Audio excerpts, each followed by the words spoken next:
Voy a presentar ahora a la siguiente conferenciante, que es Anne Catherine Olbrecht. Es conservadora, restauradora y licenciada en Ciencias del Arte.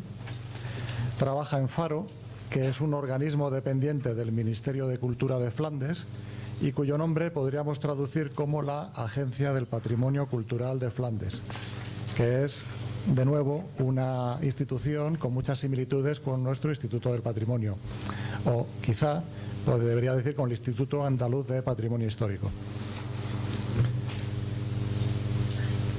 No obstante, este instituto está más especializado. Se dedican más a patrimonio intangible y a patrimonio mueble. El contenido y orientación de su presentación va a ser un tanto distinto de las dos anteriores, porque se va a centrar más en la experiencia de cómo poner en marcha un programa estatal para evaluar colecciones. Nos va a hablar de la experiencia en su país. Pues lo dicho, me gustaría dar las gracias a Daniel, en primer lugar, por la organización y por haberme invitado a asistir a esta conferencia, y también me gustaría en particular dar las gracias a Caroline porque ella me hizo las preguntas y me invitó a formar parte de esta conferencia.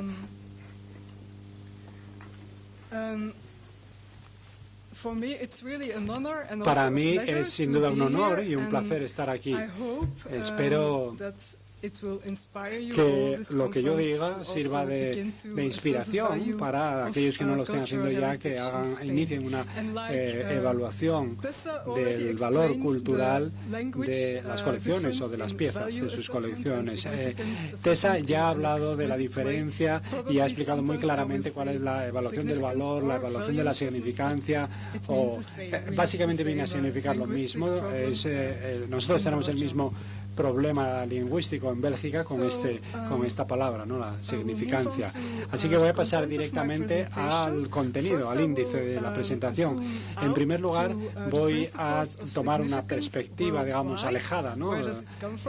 Global, hablar de los principios de la significancia, dónde empezó, por qué. Luego entraré ya más directamente en el patrimonio cultural en Flandes y cómo está organizado, y posteriormente hablaré de la evaluación de la significancia en Flandes. En primer lugar, en primer momento había mucha resistencia, pero bueno, llevamos a cabo varios experimentos, algunos están funcionando muy bien, y luego voy a terminar con una conclusión sobre lo que pienso que va a ser el futuro, lo que tenemos previsto hacer en el futuro.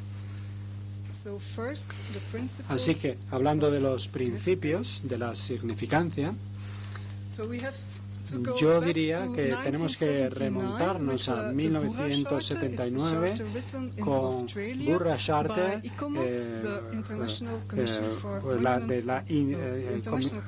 del Consejo Internacional de Monumentos y Emplazamientos, y voy a citar el preámbulo y la definición que más adelante en el texto se hace del término significancia. Citando la Burra Charter proporciona asesoramiento para la conservación y la gestión de lugares con significancia cultural, lugares que son patrimonio cultural, y se basa en el conocimiento y la experiencia de la asociación ICOMOS. La conservación es una parte integrante de la gestión de los lugares que tienen significancia cultural, y es una responsabilidad permanente que atañe al Charter, y el Charter tiene unos estándares de práctica, unos niveles de prácticas para tomar decisiones, para emprender trabajos en lugares de significancia cultural, que incluye a todos, a los custodios, a los gestores y a los propietarios. Y ahí termina la cita. Y pasando a la definición de significancia cultural, dice que la significancia cultural quiere decir una estética científica, un valor estético, científico, cultural o espiritual de algo para trasladarlo y para pasarlo a las siguientes generaciones. Es importante que tengamos este concepto de las siguientes generaciones. La significancia cultural está encarnada en el lugar concreto, en su tejido, en su contenido, en las asociaciones, valores, los significados, los registros, los lugares relacionados y los objetos relacionados. Así que no se limita al edificio, por ejemplo, sino también al patrimonio mueble y al patrimonio inmaterial o intangibles. Los lugares pueden tener una retahíla de valores para distintos individuos. Así que tenemos, por ejemplo, este es el origen, ¿no? Digamos, la cuna de todas estas metodologías está en esta definición. Más adelante, después de esta carta, el Burra Charter, muchos investigadores hicieron su propia investigación sobre el tema y publicaron sus propias conclusiones. Hay una publicación de Marta de la Torre y Randall Mason en el Getty Conservation Institute en 2002. Y el objetivo que ellos tenían con este trabajo era explorar las evaluaciones de valor como un aspecto concreto de la gestión y de la planificación y la gestión de la conservación. Yo recuerdo que por aquel entonces yo trabajaba como conservadora de monumentos. Yo he trabajado como conservadora de monumentos durante 13 años y uno evidentemente tiene que evaluar el estado de conservación de todos los objetos. Por ejemplo, en una iglesia teníamos que subirnos a una escalera y ver cuál era el estado de conservación, si por ejemplo se estaba desconchando una pared, una pintura, para tomar las medidas necesarias. Y teníamos que elaborar informes de estado de conservación para establecer prioridades en términos de conservación activa y pasiva, y teníamos que analizar todos los objetos como si tuvieran todos el mismo valor. Al cabo de unos años empezamos a darnos cuenta de que eso me planteaba dudas, ¿no? Y empezamos a discutir con los directores y me decían, no puedes hacer diferencias entre los objetos, todos son iguales a tus ojos al menos, ¿no?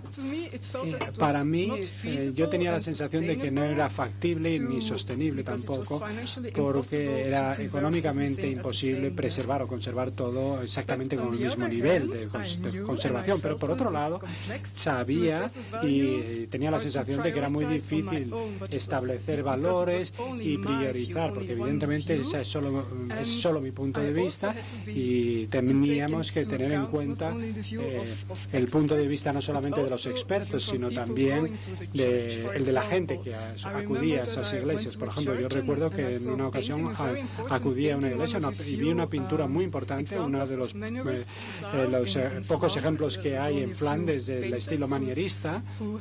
Hay muy pocos pintores manieristas, hubo pocos pintores manieristas en Bélgica, en Flandes, y evidentemente me di cuenta de que necesitaba conservación urgentemente, y la gente me decía, yo ni siquiera me había fijado en esa pintura. Y por otro lado, podías ver que había cuál era el santo, ¿no?, más popular por la cantidad de velas que tenía delante, y para mí era solo yeso, ¿no? He visto miles de esculturas como esta, así que realmente la vara de medir es distinta para cada persona y para cada pieza. Así que por aquel entonces, cuando salió esta publicación, la evaluación de la significancia era algo muy controvertido. La gente pensaba que era peligroso priorizar la gestión de la conservación y encapsularlo, digamos, en una cápsula de tiempo, porque evidentemente la significancia y el valor de los objetos cambia con el tiempo, que es cierto. Así que el cambio y el gran avance se produjo cuando llegó Significance 2.0, ¿no?, que fue la segunda edición. La primera salió en 2001 y esta es la segunda. Caroline también basó su metodología en esto. Yo creo que podemos decir que esto es la cuna de todo, ¿no? Se fue publicada por Veronica Bullock. Ella trabajaba por aquel entonces para el Consejo de Colecciones de Australia, que ya no existe, pero Ella ha dado un curso de verano en Faro en agosto de 2017 y trabaja básicamente como misionera ahora mismo por todo el mundo, tratando de enseñarnos cómo evaluar la significancia de nuestro patrimonio. Tiene una empresa que se llama Significance International, así que podéis poneros en contacto con ella en su sitio web. También me gustaría mencionar a la nueva sangre que tenemos sobre el terreno. Este chico acaba de graduarse, es un arqueólogo y él está investigando en el campo de la significancia y la participación. Él se llama Harald Fredheim. Tiene un blog, así que podéis seguirlo si queréis, y es muy interesante. Ahora pasamos al patrimonio cultural en Flandes. ¿Cómo está organizado? Sin duda es una situación compleja la que tenemos allí. Todos sabemos que Bélgica es un país muy pequeño, pero tenemos 5 gobiernos distintos, así que en el fondo es una organización muy compleja. Estamos divididos en una parte que habla neerlandés, que es Flandes, la francesa, que es Valonia, y una pequeña parte que habla alemán. También tenemos a Bruselas, que es en neerlandés y francés, se habla allí. Y todo esto quiere decir que tenemos 5 gobiernos distintos. Tenemos el gobierno federal, luego tenemos los otros 4 gobiernos regionales que acabo de mencionar. Y cada gobierno tiene sus propias políticas, sus propias estrategias, sus propias normas y reglamentos. Yo trabajo para el patrimonio cultural en Flandes y esto significa, porque no siempre significa, como en otros países, inmóvil, patrimonio móvil, inmóvil, pero muchas veces son los mismos. Inmueble, perdón. Pero nosotros, que yo trabajo para patrimonio cultural en Flandes, significa que es tanto tangible como tangible o mueble e inmueble.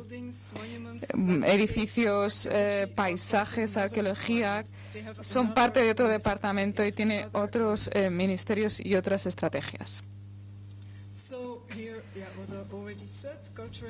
El patrimonio cultural se divide, como ya lo he dicho, en tangible e intangible. Bueno, la palabra movable en inglés, que es una palabra mejor, mueble. Faro, que ya lo he mencionado antes, y como se ha dicho en la introducción, Faro es una interfaz flamenca para el patrimonio cultural. Somos una organización sin ánimo de lucro y nos financia el gobierno flamenco. De hecho, estamos a un nivel intermedio entre el Departamento de Cultura y voy a hablar ahora sobre los diferentes campos. Se fundó en 2005 en Portugal. La Convención de Faro es un tratado del Consejo de Europa y nos dice que tenemos que proteger el patrimonio cultural y los derechos de los ciudadanos para participar en el patrimonio. Es decir, la participación no solo es para expertos, sino para todo el mundo. Todo el mundo tiene su propia voz y que se tiene que escuchar y se tiene que tener en cuenta. Pensamos que estamos trabajando ahora con unas 30 personas en Faro y tengo compañeros que se especializan en museología, en educación, en diferentes áreas o archivos. Pensamos que somos todos partes del faro, de esta imagen de un faro que tiene que proteger el patrimonio cultural y todos los. Voy a hablar de las diferentes áreas: archivos, museos, centros de profesionalidad, bibliotecas, de patrimonio y también organizaciones locales de patrimonio cultural. Además de los museos y los archivos, tenemos centros profesionales a nivel de Flandes y también especializados en algunos temas, como uno que es de patrimonio industrial, otro de arquitectura, otro para patrimonio musical, y todos interactuamos unos con nosotros y funciona. Faro vigila un poco todo el proceso y la gente trabaja de manera conjunta en torno a diferentes aspectos. Y ahora vamos a pasar a la evaluación de la significancia en Flandes, que sería la parte fundamental de mi presentación. Os voy a mostrar cómo intentamos desarrollar este método innovador en Flandes. Podréis ver que es una especie de hoja de ruta a una política de patrimonio cultural, y me gustaría volver a 2012, donde comenzamos a establecer un grupo de reflexión para profesionales para pensar en el tema. En 2017 empezamos nuestro programa de formación, de educación en Faro, y en el mismo periodo el ministro de Cultura también nos dio becas o ayudas para las personas que trabajábamos y para los centros de profesionalidad o de experiencia para desarrollar proyectos en estas materias. Entonces, después de este grupo de reflexión, que no sé si es una buena traducción, pero es este grupo de expertos para hacer ciertas reflexiones o desarrollar ideas. Después de ser observadora de monumentos, fui asesora de centros de patrimonio. Teníamos reuniones regulares con los asesores de otras provincias y hablábamos de lo que llamamos las preguntas más frecuentes. Por eso las he puesto aquí, que se formulaban de manera frecuente. Una de ellas era cómo se iban a exponer los objetos, qué objetos tenían que conservarse en primer lugar, cómo hacíamos esta priorización, cómo podíamos hacer un plan de colección sostenible, una política de colecciones sostenible, cómo podíamos desarrollar una lista de prioridades para hacer o dar respuestas en situaciones de emergencias, también elecciones que tenían que ver con el control del clima, la gestión de la colección y el cuidado de las mismas. Ya sabéis la respuesta a todas estas preguntas, por supuesto.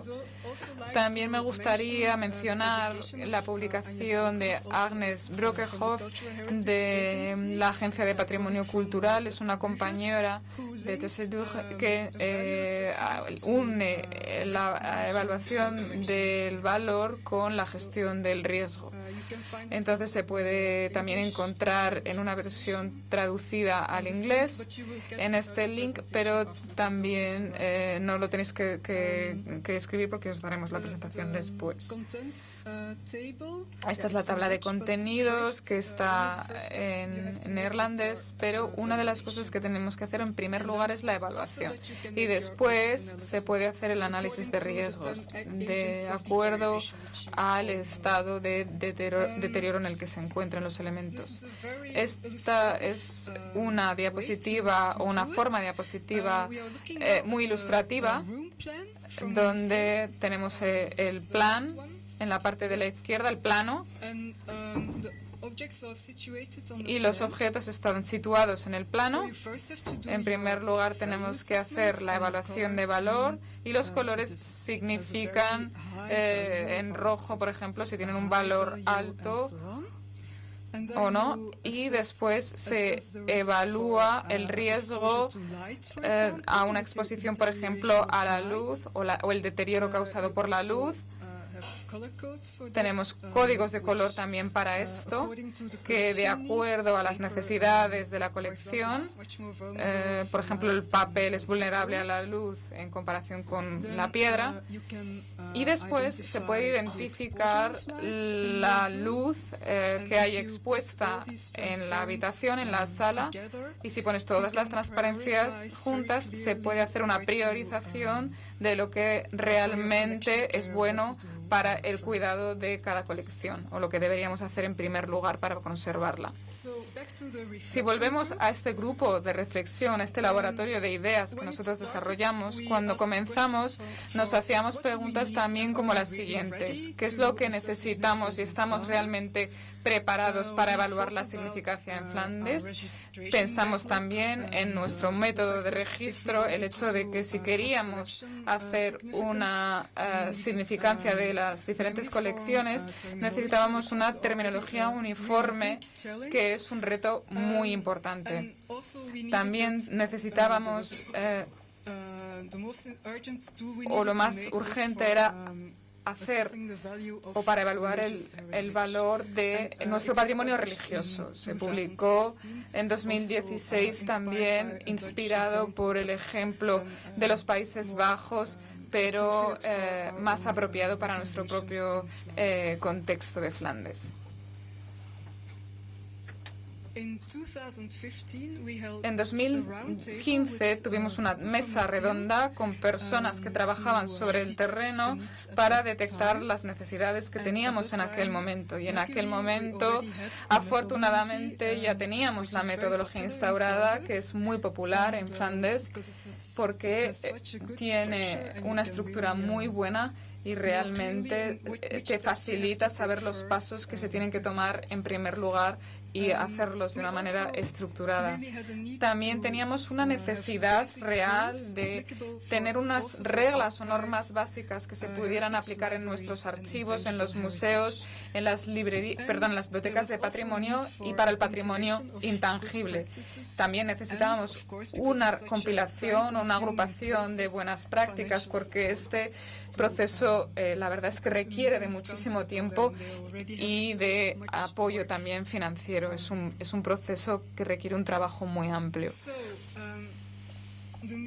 La necesidad de tener unas normas básicas que compartir nos hizo trabajar con representantes de museos, de centros de profesionales, de archivos y de bibliotecas de patrimonio.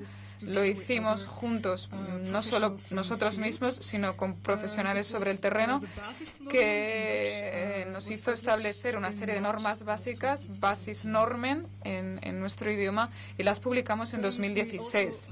También pensamos en la recopilación de una serie de buenas prácticas que fueran teóricas y también en forma de políticas, y pensamos que la mejor manera de hacerlo era crear una página web para ello. Esta es la página web que nosotros creamos, es la que está aquí, que es una recopilación de estas buenas prácticas que acabo de comentar.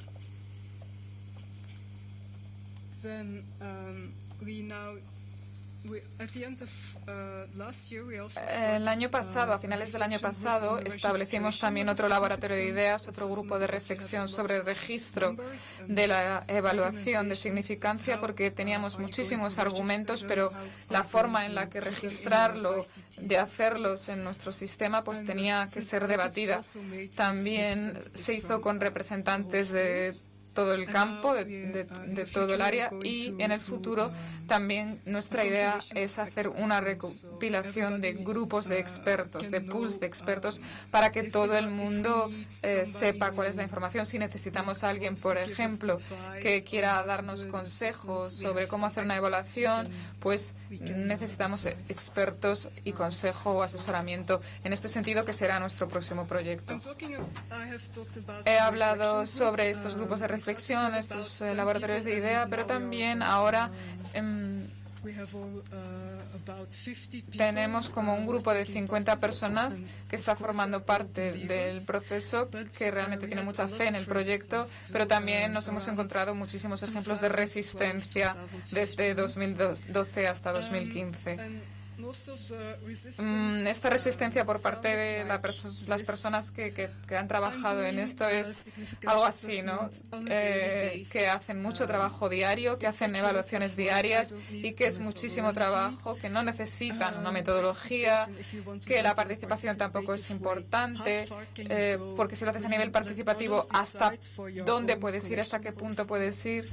Hay gente que dice que no le gusta tomar decisiones o unir las decisiones de los próximos 20 años en base a una evaluación que hacemos este año. Personas que nos dicen que requiere muchísimo tiempo, que es mucha burocracia y que yo lo que me quiero centrar es en mi colección. Por tanto, todas estas resistencias o ejemplos de resistencias las hemos recopilado en una serie de guías en la página web y las hemos dado respuesta para que todo el mundo tenga acceso a esta información. En Flandes, la evaluación del valor también se ha mencionado en esto de la catalogación de los elementos, del material, que siempre ha sido polémico. Siempre hemos querido quitarnos de encima un poco todos estos prejuicios y decir que es una forma de mantener una política sostenible que sea la base de nuestras estrategias y que tenga que ver con el cuidado de las colecciones, con la educación, etcétera. En marzo de 2016, el ministro de Cultura desarrolló unas guías que se titulaban Hacia una política de patrimonio cultural sostenible. Son una serie de notas donde se subrayaba los métodos de evaluación de la significancia que podían ser la base de cada uno de los museos o de cada uno de los archivos. Yo siempre he intentado unir todo esto a los objetivos de desarrollo sostenible para saber qué es lo que hacen las Naciones Unidas y cómo lo relaciona, que son objetivos para 2030. Por eso se puede dar esta unión o se puede unir a algunos, en concreto a 5 de estos 17 objetivos de desarrollo sostenible de las Naciones Unidas. Ahora voy a hablar un poco sobre la formación que nosotros desarrollamos en Faro.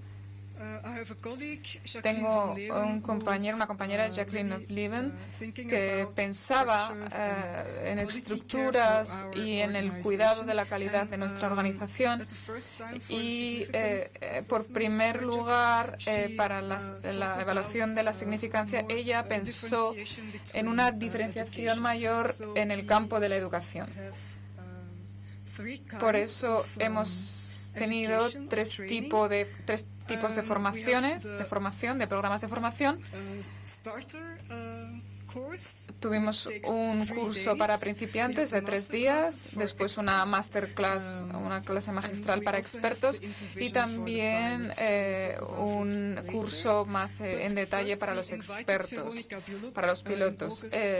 Verónica Bullock vino en 2017 para dar un taller de una semana para personas de Faro, para personal de Faro, pero también para los pilotos de la primera fase del proyecto.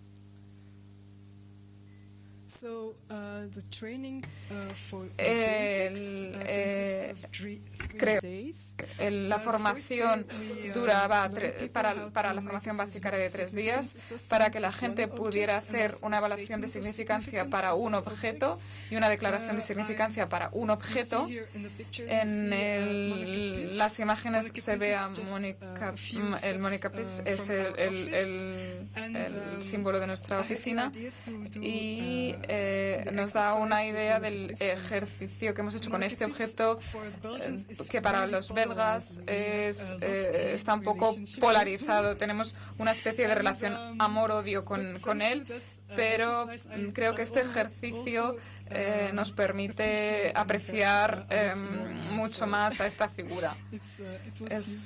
Creo que fue útil porque no representa solamente un valor móvil, sino el factor cultural mueble, sino el factor cultural que está conectado con muchas tradiciones del siglo XX. Después tenemos la Silicon Parade, que es otra imagen que es muy importante para nosotros.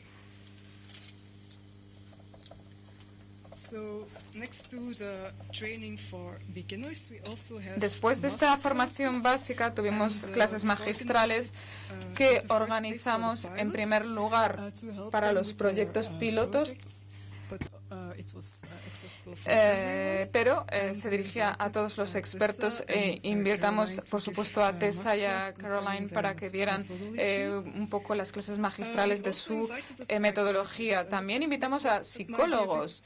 Quizá puede ser un poco raro dentro del mundo cultural o del entorno cultural, pero si tenemos que hacer una evaluación de una forma participatoria, muchas veces la gente tiene miedo de que haya o que surjan ciertos conflictos. Por eso invitamos a alguien para evitar los conflictos a la hora de hacer una evaluación de valor. Y Silvia Prince nos habló de lo que se llama democracia profunda y es muy interesante. Tenemos que escuchar a la voz de todo el mundo, la opinión de todo el mundo, y todo el mundo tiene la sensación de que su opinión cuenta, de que vale y de que puede ayudar y que puede hablar sin tener miedo de ser juzgada o de suscitar un debate. No solamente es útil para el campo de la evaluación de valor, sino para otros campos.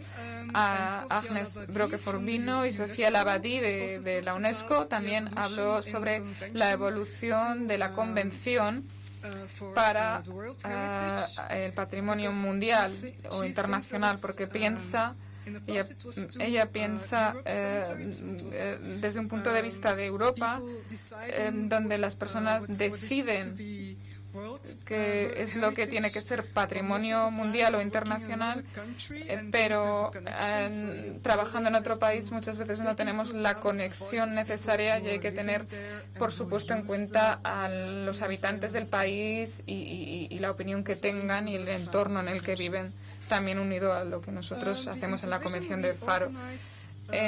Estos proyectos de intervisión son proyectos que tienen que ver, o sea, son proyectos piloto, pero también nos hicieron hacer reuniones cada 2 meses, unidos también a las clases magistrales que he mencionado antes, con una agenda en la que debatíamos los obstáculos que nos encontrábamos cada uno, compartíamos pensamientos, experiencias profesionales y pasábamos de una fase a otra cada vez más rápida, porque estas reuniones nos ayudaban a solucionar los problemas.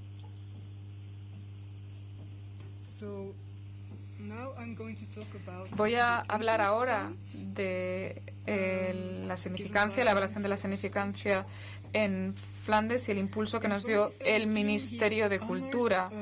En 2017 desarrollamos 10 proyectos para instituciones solamente que trabajaban con una etiqueta cualificada y apoyada por el gobierno flamenco. Hubo críticas por parte de los museos regionales que también querían hacerlo y no tenían la oportunidad. Así que el Ministerio de Cultura el siguiente año dobló la cantidad de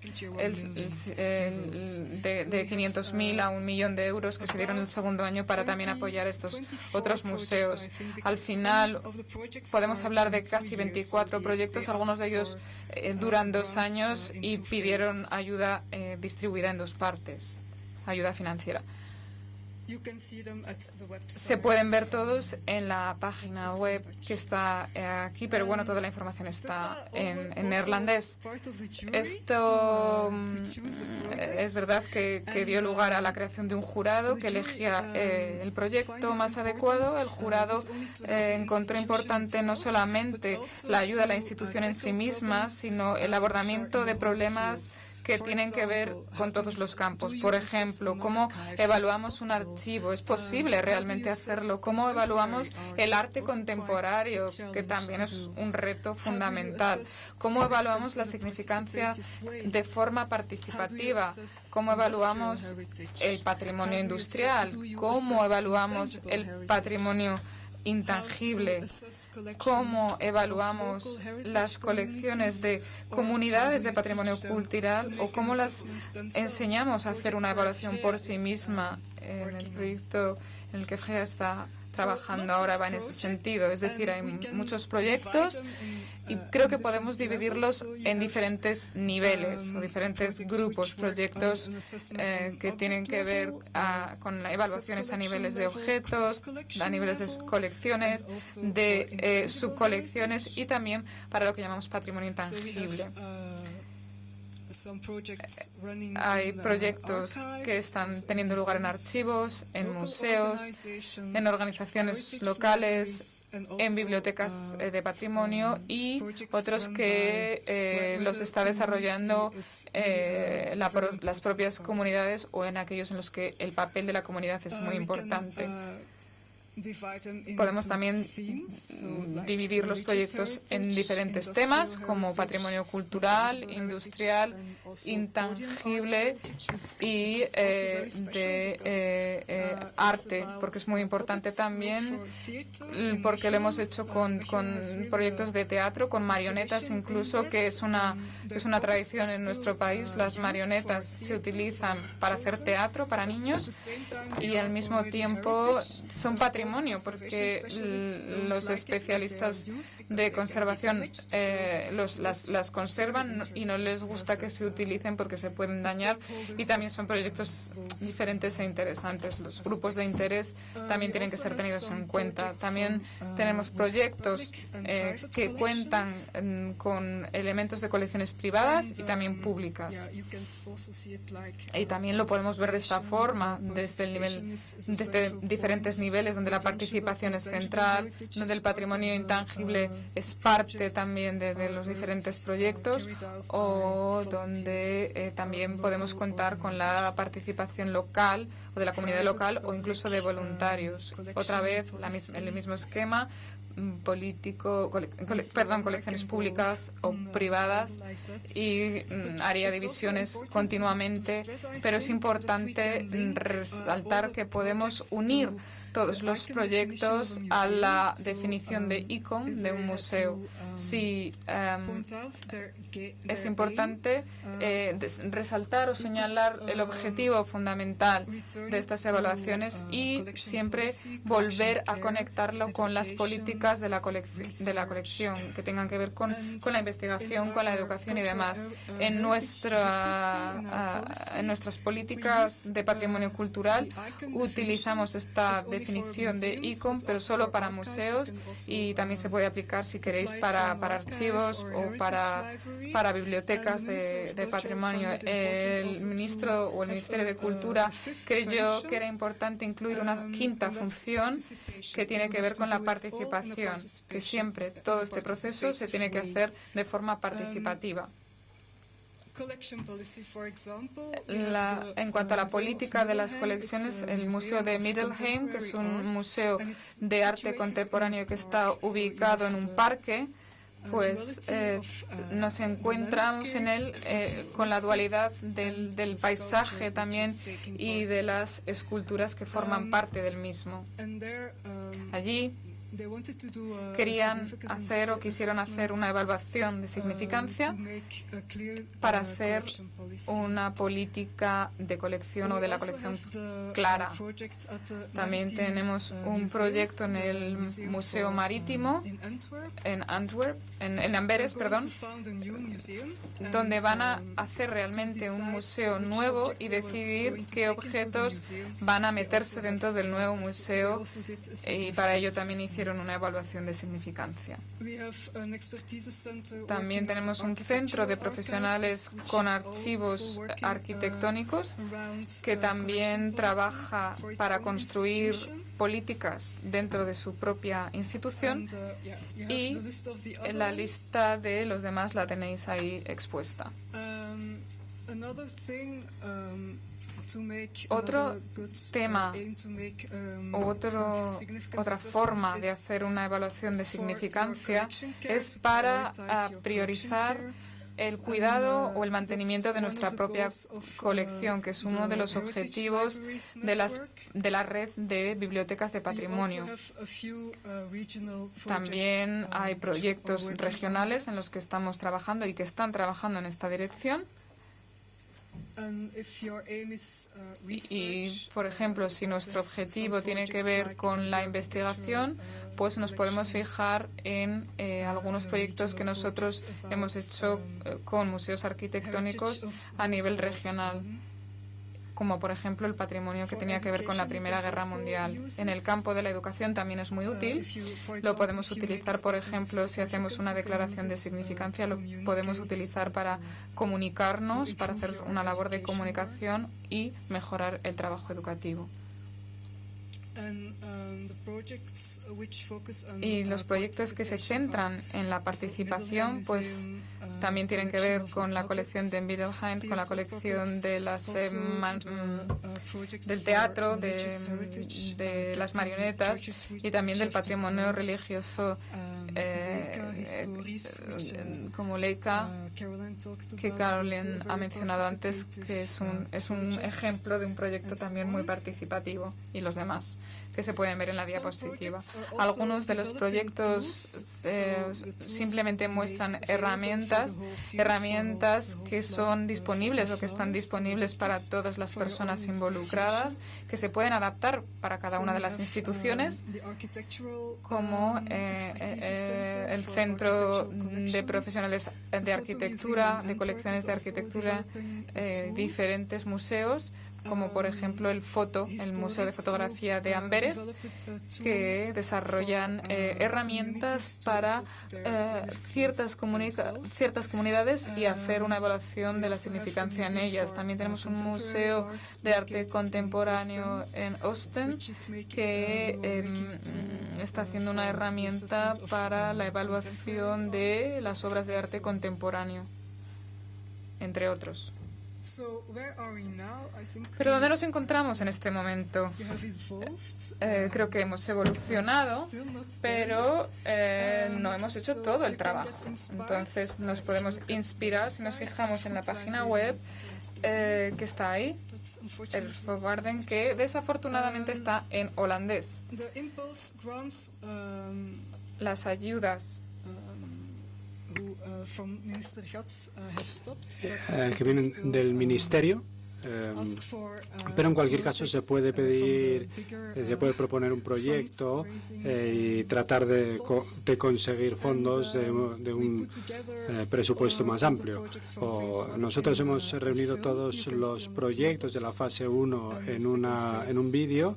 Eso lo veréis en la caja de herramientas que hemos proporcionado, y luego la fase 2 ya la veremos más adelante. Creo que hemos llegado más o menos a una fase de experimentación gracias a todas esas subvenciones, pero nuestro objetivo sigue siendo tener la evaluación de significancia como base de la sostenibilidad y del sostenimiento de la conservación del patrimonio cultural. Creo que eso es algo que en cierto modo ya hemos conocido, pero sin duda tenemos todavía mucho que hacer para poder llegar a ese nivel. En el futuro vamos a desarrollar junto con Stories un trabajo para que ayuden para las comunidades, por ejemplo, de voluntarios, para que ayuden también a su manera. En términos de participación surgen todavía muchas preguntas que están por responder. Podemos desarrollar una formación especial para esos aspectos, y también vamos a plantearnos o a considerar cómo abordar cuestiones que involucren a distintas colecciones, por ejemplo, los problemas de terminología en términos de registro. Son cuestiones complejas que provocan problemas, y también está la necesidad de tener sobre el terreno una herramienta que nos permita eliminar o deshacernos de ese patrimonio, llegado el caso. Creo que eso es todo. Si quieren hacer alguna pregunta, pueden ustedes ponerse en contacto conmigo. Y espero que encontréis inspiración en todo este seminario para hacer trabajo de este tipo en España. Gracias.